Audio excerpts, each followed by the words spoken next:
Muhammad. Assalamualaikum warahmatullahi wabarakatuh.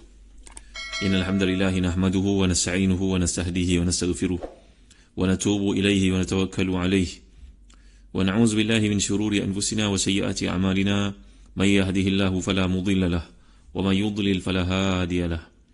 Allahumma salli wa sallim wa barik ala Muhammad wa ala ali Muhammad kama sallaita wa sallamta wa barakta ala Ibrahim wa ala ali Ibrahim fil alamin innaka Hamidum Majid. Amma ba'd. Muslimin muslimat yang rahmati dan dikasihi sekalian, sila buka pada muka surat 581 jilid yang keempat, tafsir Ibn Katsir. Saya amat menggalakkan tuan-tuan membaca tafsir Ibn Katsir ini kerana huraiannya memberi kepada kita kefahaman yang jelas, dan tafsir Ibn Katsir telah pun digunakan di berbagai-bagai peringkat ratusan tahun sejak kewafatan Imam yang mulia ini. Firman Allah SWT dalam ayat ke-42, sekali lagi saya baca untuk tuan-tuan. A'udzubillahi minasyaitanirrajim. Wa qala alladhi dhanna annahu najim minhum adhkurni 'inda rabbik فأنساه الشيطان ذكر به فلبث في السجن بضع سنين. Sadaqallahul azim. Dan Yusuf berkata kepada orang yang diketahuinya akan selamat di antara mereka berdua, terangkanlah keadaanku kepada tuanmu. Maka syaitan menjadikan dia lupa menerangkan keadaan Yusuf AS itu kepada tuannya, kepada raja itu. Kerana itu tetaplah dia Yusuf AS dalam penjara beberapa tahun lamanya. Jadi di sini pun ada satu perkara yang menarik, iaitu perkataan yang disebut oleh Allah, dhanna wa qalli dhanna. Dhanna dalam Quran bukan maknanya sangka. Kalau kita belajar bahasa Arab, dhanna sau, dhan dalam bahasa Arab ni pernah kita belajar di awal-awal dulu, bahawa keindahan ataupun begitu menariknya, uniknya bahasa Arab, kerana satu perkataan tu kadang-kadang membawa makna berlawanan. Dhanna maknanya sangka kalau kita belajar bahasa Arab, tapi sebenarnya dalam Quran kadang-kadang dhanna bermakna aiqana, yuqinu, yaqin. Di sini perlu pada kita melihat sekali lagi siaq al-ayah, siaq, mana konteks ayat itu untuk kita menterjemahkan maksud yang tepat. Jadi adhan huwa Yusuf in kana ta'wiluhu bi tariqil ijtihad wa in kana bi tariqil wahyi fadhan huwa syarabi. Dhanna itu merujuk kepada siapa tu? Merujuk kepada Nabi Yusuf ke merujuk kepada yang akan bebas itu? Wa qala dhanna, dengar baik terjemahan saya. Dan Yusuf berkata kepada orang yang diketahuinya akan selamat di antara mereka berdua. Yusuf berkata kepada orang yang diketahuinya akan selamat di antara mereka berdua. Jadi dhanna ini merujuk kepada Yusuf ke merujuk kepada kawan yang akan bebas itu? Kalau Yusuf itu merupakan ijtihad baginda dan daripada wahyu Allah SWT. Kalau dhanna itu merujuk kepada syarabi, maknanya dia di sini merujuk kepada satu perasaan yang ada dalam diri yang akan bebas itu. Jadi ada yang memahami maksud dhanna ini yang kita terjemahkan sekarang untuk faham, mendugalah. Dhanna, menduga, merasakan. Jadi kalau dhanna itu merujuk pada Yusuf, maka maksudnya Yusuf berkata kepada orang yang dia duga, iaitu dia merasakan, dia mengetahui akan selamat di antara mereka berdua. Sebutlah aku, terangkan keadaanku di sisi raja nanti, yang kau akan bekerja balik semula dengan dia. Ataupun kalau kita kata dhanna itu merujuk kepada syarabi ni tadi, saqi ni tadi, kawan ni tadi, yang ketika disampaikan oleh Yusuf bahawa dia akan selamat, jadi penyampaiannya itu belum meyakinkannya secara penuh, tapi baru sampai tingkat agak-agak lah, ataupun merasakan, ataupun masih lagi tak jelas. Jadi para ulama yang memahaminya dengan maksud Yusuf AS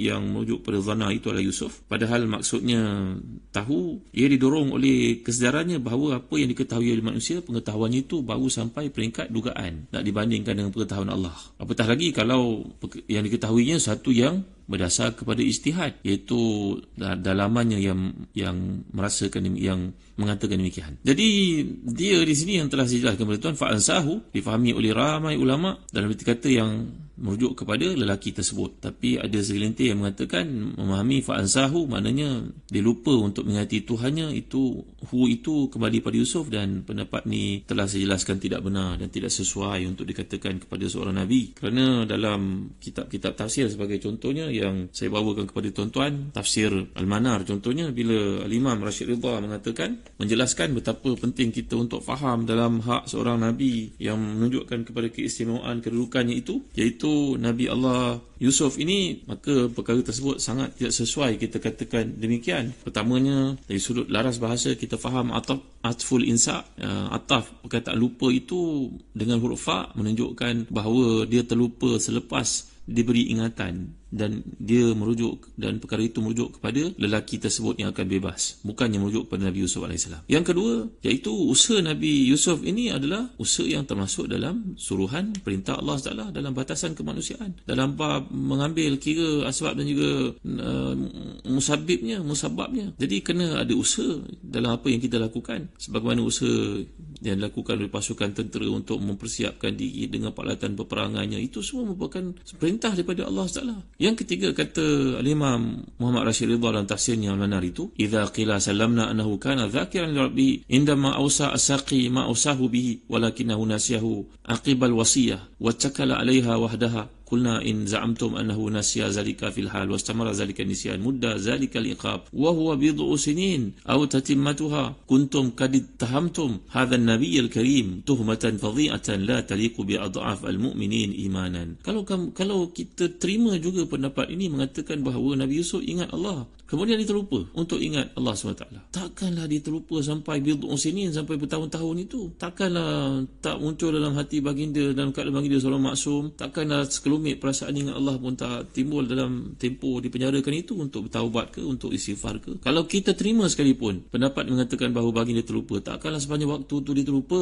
Kalau orang biasa-biasa pun boleh ingat Allah SWT ketika susah, anaknya sakit, suaminya meninggal dunia, dia dibuang kerja, takkanlah dia tak ingat Allah. Itu manusia biasa tahu. Ini kan pula seorang Nabi, memang tak pernah sabar untuk mengatakan bahawa baginda terlupa. Lalu tafsiran yang mengatakan baginda terlupa dihukum Allah untuk beberapa tahun lagi berada dalam penjara, itu memang pendapat yang tidak benar, kata beliau. Wa in zamtum anna syaitana ansahu zikra bihi burhatan qalilatan aqib tilka alwasiyah summa ada ila ma kana alaihi min muraqabatihi lahu azza wa jal wa zakarahu fa hadha an-nisyan al-qalil la yastahiqu hadha al-iqab al-tawil. Kalaulah kita berkata pula Nabi Yusuf terlupa saat itu, kemudian diingat Allah dengan muraqabahnya seorang Nabi, dengan imannya seorang Nabi yang sentiasa bertambah, maka terlupa sekejap itu takkanlah kena hukuman sepanjang zaman, iaitu bertahun-tahun lagi kekal dalam penjara. Takkanlah sifat rahman Allah dan juga rahim mengakibatkan hukuman itu berlaku kerana kesilapan pendek, kalau kita kata baginda terlupa sekalipun. Lagi kata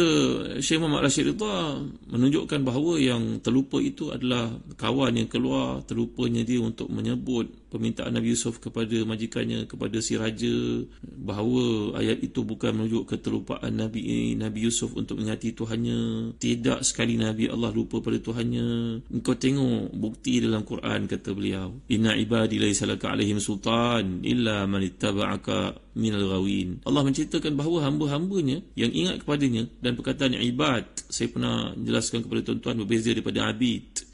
Ibad ini merujuk biasanya kepada hamba-hamba yang dikasihi oleh Allah, ibadur rahman. Jamak kepada abad ni ada. Rupa-rupanya kalau ibad itu hamba yang dikasihi, kalau abid itu hamba yang lalai. Jadi Allah menyifatkan inna ibadi laysa laka alaihim sultan illa man ittaba'aka minal ghawin. Sungguhnya hamba-hambaku yang ingat pada aku, yang dekat dengan aku, yang taat pada aku, memang tidak ada peluang syaitan untuk menyesatkannya, kecuali dalam mereka yang ikut kawal syaitan, mereka itu dikang lalai. Jadi ini sifat orang beriman. Allah sentiasa akan pelihara, jaga dia. Laisa laka alaihim sultan, tak ada bagi peluang bagimu wahai iblis untuk menyesatkan mereka, kerana mereka hamba aku. Kalau manusia pun layak mendapat gelaran ibad, abdulnya ibadur rahmani.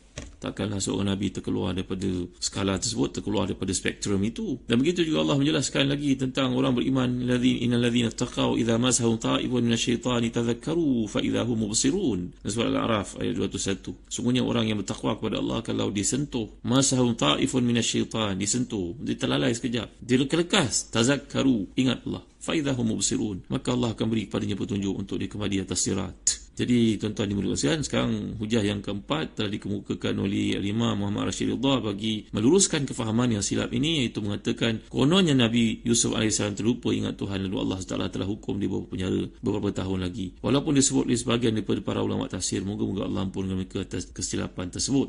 Yang kelima, kata Imam Muhammad Rashid Ridha dalam tafsir Al-Manar, bagi meluruskan pandangan ini, membetulkannya bahawa Nabi ini tak pernah lupa pada Allah SWT. Yang lupa itu adalah kawan yang diminta menyampaikan hajat. Dia yang terlupa, bukan baginda AS.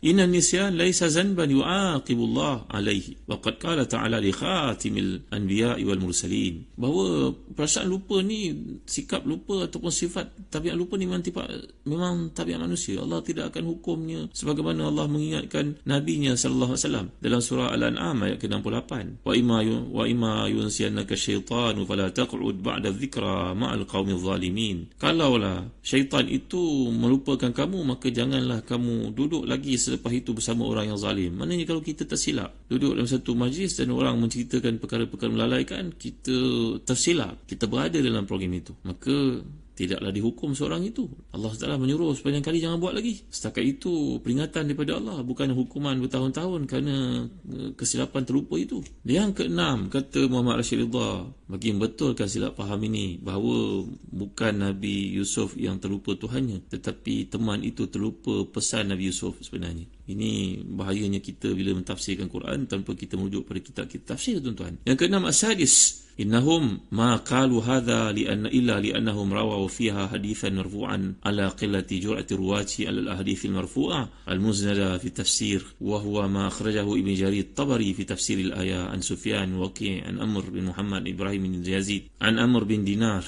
an Ikrimah an Ibn Abbas marfu'an qala Nabi sallam law lam yaqul Yusuf al-kalimah allati qala ma labitha fi sijni tula ma labitha haythu yabtaghi al-faraja min indi ghairillah. Maksudnya ada sebuah hadis marfu' yang disandarkan kepada Ibn Abbas radhiyallahu anhuma, kalaulah, bahawa Nabi bersabda, kalaulah tidak apa yang dikatakan Yusuf itu, iaitu minta tolong pada temannya dalam penjara, maka tentulah Allah tidak menghukum baginda, kerana pada saat itu baginda AS meminta tolong daripadanya, maknanya selain daripada Allah SWT. Wa naqulu inna hadzal hadis batilun, kami berkata hadis ini batil.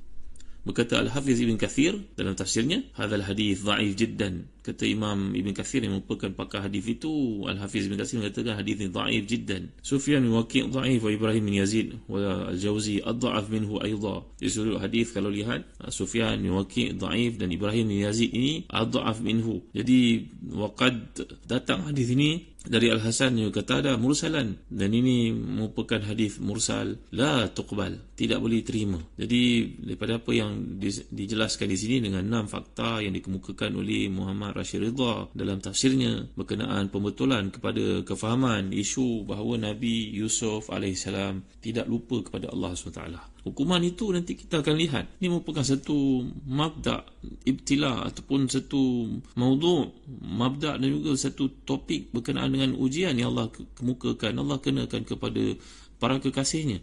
Asyaddun nasi bala'an al-anbiya fal amsal thumma al-amsal. Ingat kita baik-baik bahawa hukuman ataupun ibtila yang dikenakan, ujian yang dikenakan Allah, ujian yang dikenakan itu merupakan daripada satu Nabi, sangat besar ujian yang dikenakan. Begitu juga orang yang selepas itu, al-amsal, orang yang dekat dengan para Nabi, perjuangannya, kesungguhan keimanannya, lagi besar iman, lagi besar ujian sebenarnya. Dan ujian ini ditetapkan oleh Allah atas polisi satu prinsip yang kita tidak faham. Nanti saya akan jelaskan perkara ini seperti diuraikan oleh para ulama, bahawa kita orang beriman melihat segala perkara ditetapkan Allah ni maha suci Allah daripada segala kesilapan dalam pentadbiran. Kerana itu kita berdoa selalu bila kita berada dalam keadaan tertekan, Allahumma ini abduk ibnu abdik ibnu amatik nasiyati biyadik madin fiha hukmu adlun fiha qada'u as'aluka Allahumma bi kulli ismin huwa lak samaita bihi nafsaka wa anzaltahu fi kitabika wa lam tawa ahadan min khalqik aw ista'sarta bihi fi ilmi ghaibi indak. Apa yang kita sebut madin fiha hukmu, segala ketetapanmu pada aku berjalan wahai Tuhan, semuanya adil belaka. Aku yang tidak faham, aku yang tidak tahu.